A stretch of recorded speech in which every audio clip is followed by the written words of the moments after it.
त्याला उपस्थित असलेले सगळे समाज बांधव, महाराष्ट्राच्या कानाकोपऱ्यातून दऱ्याखोऱ्यातून या ठिकाणी आपण आपल्या रास्त मागण्या पूर्ण व्हाव्यात याकरता या कुंभकर्णी झोप जी शासनाला लागलेली आहे ती उघडावी याकरता आपण सगळे एकत्र आलेलो आहोत. बंधूंनो, न्यायपूर्ण आपला लढा आहे.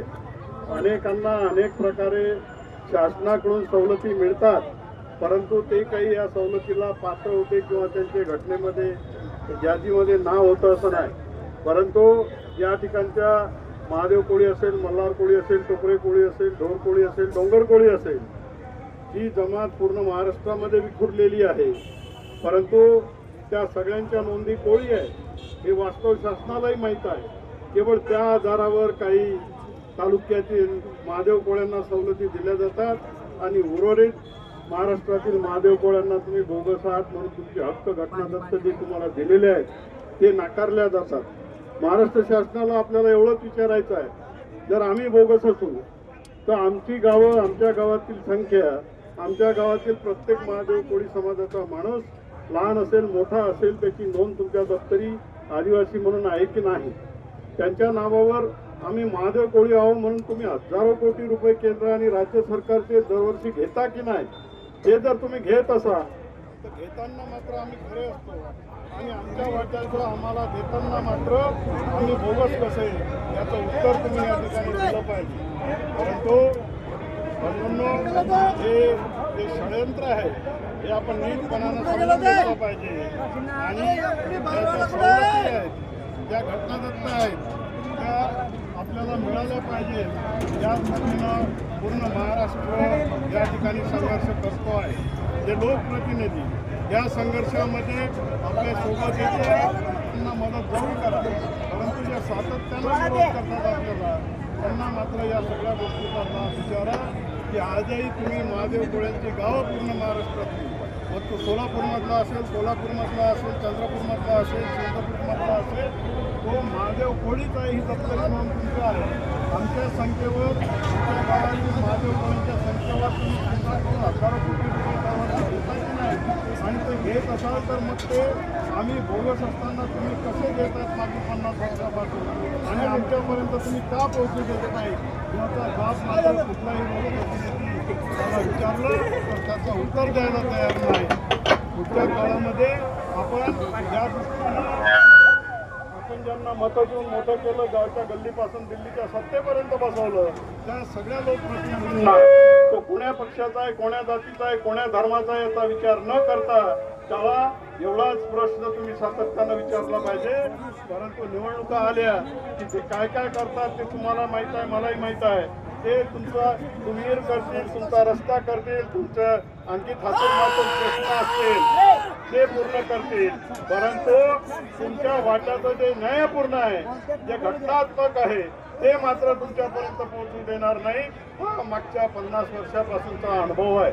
ज्यांना नव्हतं, कुठलीही सवलत नव्हती, ती आंदोलनं करून दबाव आणून त्या सवलती मिळत आहेत आणि आम्हाला या सवलती भारतीय राज्यघटनेमध्ये असताना सुद्धा आणि आम्ही त्यासाठी पात्र असताना आणि या देशाच्या राष्ट्रपतीनं, पंतप्रधानानं, या देशाच्या संपूर्ण यंत्रणेनं आम्ही आदिवासीच आहोत, आम्ही महादेव कोळीच आहोत, मल्हार कोळीच आहोत, टोकरे कोळीच आहोत, ढोर कोळी आहोत, डोंगर कोळी आहोत हे मान्य केलेलं असताना सुद्धा आणि त्यांच्या नावावर हजारो कोटी रुपये मंजूर केलेले असताना सुद्धा आम्हाला मात्र ते कास्ट सर्टिफिकेट देत नाहीत, जात प्रमाणपत्र देत नाहीत. दिलं तर त्याच्यासाठी आंदोलन करावं लागते.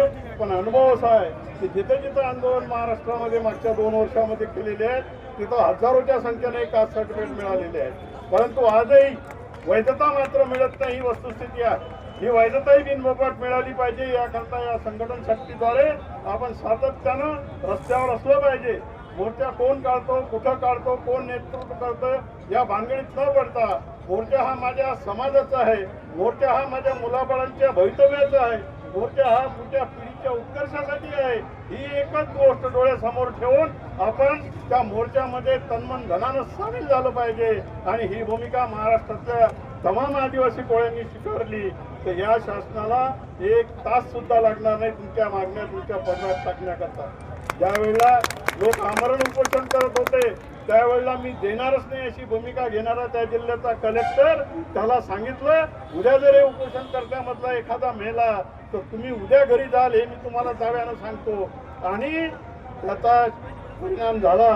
त्या कलेक्टरनी स्वतः त्यांची माणसं पाठवून पेंडिंग असलेले 2-2 वर्षापासूनचे कास्ट सर्टिफिकेटचे प्रस्ताव, कास्ट सर्टिफिकेट त्यांच्या घरी पोहोचवलेत. यंत्रणा ही ज्या वेगानं काम करते त्याच वेगानं तुमच्यावर अन्याय सुद्धा करते ही जाणीव तुम्ही ठेवा. आणि म्हणून शिर्डीचं उदाहरण त्यांच्या समोर आहे. नगरमधलं जो कलेक्टर मान्य करायला तयार नव्हता तो शिबिर लावून मी त्यांना गावागावामध्ये जाऊन सर्टिफिकेट देतो म्हणायला लागला. थोडक्यात सांगायचं म्हणजे ही माणसं चुकीचं काम करत नाही, परंतु ही बदमाशी आहे. ही बदमाशी कोणाच्या तरी इशाऱ्यावर या ठिकाणी राज्यकर्त्याची सुरू आहे. हे राज्यकर्ते आपण शोधले पाहिजे. या राज्यकर्त्यांच्या इशाऱ्यावर अशा पद्धतीनं नंगानाच महाराष्ट्रामध्ये सुरू असताना आणि ज्यांना ज्या सवलती नाहीत ते देण्यासाठी 2 पावलं अगदी रात्रीला मंत्रालय उघडणारे हेच राज्यकर्ते कोळी समाजाच्या मागण्या हे घटनात्मक असताना, घटनेमध्ये मंजूर केलेल्या असताना बाबासाहेब आंबेडकरांनी 1950 मध्ये आज आम्ही पाहतो आहोत की त्यामध्ये 75 वर्षाचा काळ उलटला. आज 3 पिढ्या या समाजाच्या बर्बाद झाल्या तरी सुद्धा अनेक थातुरमातुर अडचणी आणून त्या तुमच्यापर्यंत पोहोचू देत नाहीत.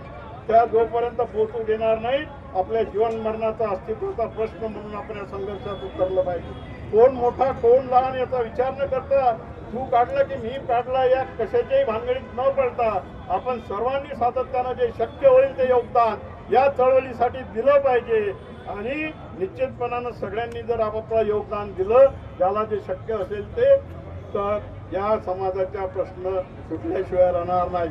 मतदान आलं तर एकच गोष्ट राज्यकर्त्यांना सांगा, तू आमच्या मतदारसंघात काय केलं, आमच्या गावात काय केलं, आमच्या मोहल्ल्यात काय केलं त्याबद्दल तुझे आभार. परंतु जोपर्यंत तू माझ्या मुलाला व्हॅलिडिटी मिळवून देणार नाही, जोपर्यंत सर्टिफिकेट मिळवून देणार नाही तोपर्यंत आम्ही तुला मतं देणार नाही. तू तुझ्या नेत्याला सांग. ही भूमिका तुम्हाला घ्यावी लागेल. आपली माणसं जरी उद्या सत्य द्यायला लागली आणि ती अशा पद्धतीनं जर काही करत नसतील तर त्यांना सुद्धा विचारला पाहिजे. ही भूमिका जर आपण घेऊ शकलो तर आणि तरच इथले राज्यकर्ते वाटणीवर येतील. म्हणून पुढच्या काळामध्ये निश्चितपणानं एक चांगलं वातावरण, एक युवा पिढी या संघर्षामध्ये उतरते आहे. इथं 50 वर्ष झाले सत्तेच्या बाहेर, सत्तेत सगळ्या ठिकाणी जिथं संधी मिळाली तिथं संघर्ष केला, परंतु त्यावेळेला समाज बऱ्यापैकी झोपलेला होता. आज समाजामध्ये चांगली जागृती मला दिसते आहे. जिल्ह्यामधली ही 3री पिढी आज रस्त्यावर आली आहे. त्यांना कळते आहे की संघर्ष केला तर आमच्या हक्काचं आहे ते आमच्या पदरात पडते. अरे हे राज्यकर्ते तर अतिरेक्याशी चर्चा करायला तयार आहे. हे राज्यकर्ते अतिरेक्याशी सुद्धा 2 पावलं पुढे जाऊन त्यांना सन्मानानं या प्रवाहात आणायला तयार आहेत. परंतु जे आपण त्यांच्या सोबत आहोत त्यांच्यावर घटनाबाह्य अन्याय होत असताना सुद्धा यांची झोप मोडत नाही. तेव्हा आपण सुद्धा तेवढ्या ताकदीनं समोर आलं पाहिजे याची जाणीव आपण ठेवा आणि हा संघर्ष आपण सुरू ठेवा. मला खात्री आहे उद्याचं यश हे आपलंच आहे. उद्याचं यश हे आपलंच आहे. उद्या कारण हा संघर्ष नसलेला आपण मागत नाही, जे असलेलं आहे ते आमच्यापर्यंत पोहोचू द्या एवढंच आम्ही म्हणतो. आणि ते हे सरकार नाही, कोणतंही सरकार असू दे, काँग्रेस राष्ट्रवादीचं असू दे, सेना बीजेपीचं असू दे किंवा आणखी कुठलं उद्या येऊ दे, संघर्ष पक्ष कोणताही असला तरी त्याच्याशी आमचा वाद नाही. जो आमचं काम करेल तो आमचं, आणि जो आमचं काम करत नसेल त्याच्याशी आम्हाला काही घेणं नाही. ही भूमिका आपण सातत्यानं ठेवा. उद्याचा विजय, उद्याचं यश हे निश्चितपणानं आपलंच आहे एवढं मला स्पष्टपणानं जाणवतं.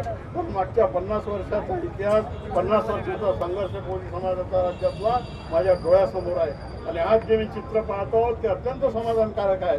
हे चित्र तुम्ही नचनावत होऊ देऊ नका. आहे त्यापेक्षा उद्या त्याला खतपाणी द्या आणि हा संघर्ष आज महाराष्ट्राच्या विधानसभेसमोर मांडला, उद्या या देशाच्या लोकसभेपर्यंत पोहोचू द्या एवढीच अपेक्षा आपणाकडून करतो. आणि मी माझे लांबलेले 2 शब्द संपवतो.